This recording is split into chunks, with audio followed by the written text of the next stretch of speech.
there, Griff Hamlin here from Blues Guitar Unleashed. Welcome. Thanks for joining me. Today's video is not so much a specific lesson as I want to bring to your attention the thing that your blues solos are probably lacking. This is something that I've been seeing a lot, both with private students and with students online. I often, people send me stuff, I see it. So this is just it's a common thing. It's something that I've seen for years, and it's just one of those things that's never going to go away.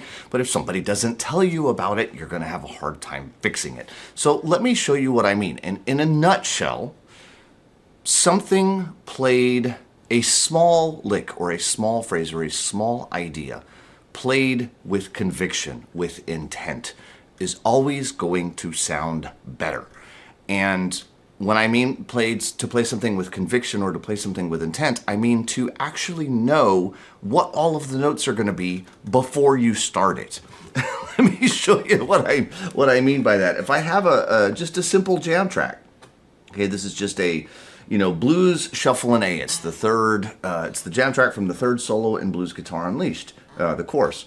And it's just a basic, shuffle blues. So if I ask somebody to play over this, most beginning soloists would start with, box one, box two kind of stuff.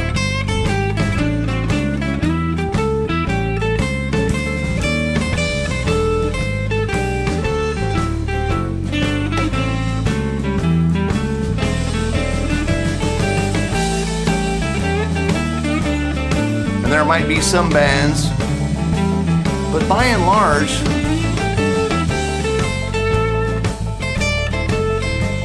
it's kind of the same, okay? And what you can probably hear there is it's an awful lot of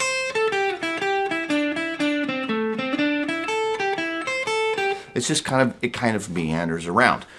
Now, I get that. There's a time and a place for that. When you're in your practice room and you're just kind of noodling around and you're sort of exploring through the scale, there's definitely a time and a place for that. But contrast that with just taking some very simple ideas, but executing them, I'll say again, with intent, right? Same track.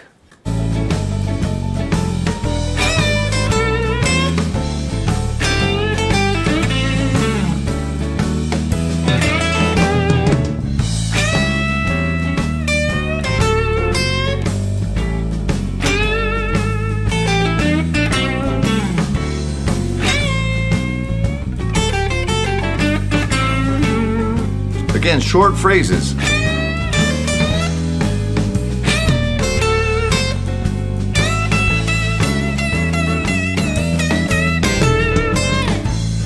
And my guess is that you can hear pretty much right away, there's a big difference in those two approaches. Every short, tiny little phrase that I played, I knew exactly what I was going to play before I started. Now, the thing that's going to get most people is they're going to say, oh, well, that's going to leave all this dead air while I think about what that next thing's going to be. It will at first, absolutely.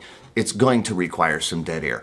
Is that space a problem? Not nearly as much as you think. When you're the one doing the soloing, it feels like, oh my gosh, the world's going to end because there's a bar of empty space. But to your listener, it's really not a problem. And the better you get at it, the more experience you get, the more licks you learn.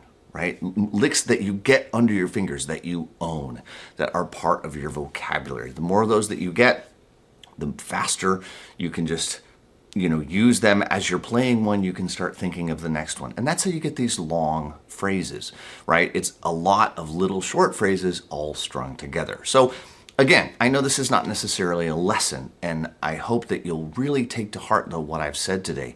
And when you do some jamming today, try to think to yourself, I'm going to play lick XYZ that I know, right? And it could be a lick from, say, my Blues Guitar Unleashed course. It could be one of the smaller licks from beginning blues guitar soloing. You could have one of my 50 licks by the box, and you could be doing one of those. There's a lot of different places to get licks. That's not necessarily what's important here. You could even be doing my free 4-note solo. You can sign up for that. I'll leave a link near this video, right? You could be working on that. It's got licks in it. Licks are everywhere. Take a lick just by itself, and as you play today, as you jam, put on a jam track, and take the time to think about, I'm going to play this thing, and then play it and see if it doesn't work better for you. All right. So as always, I'm Griff Hamlin from Boost Guitar Unleashed. If you have guitar playing friends that you think could dig this video, maybe they might get a little insight as well. I hope you'll share it with them, and I'll see you again real soon. Take care.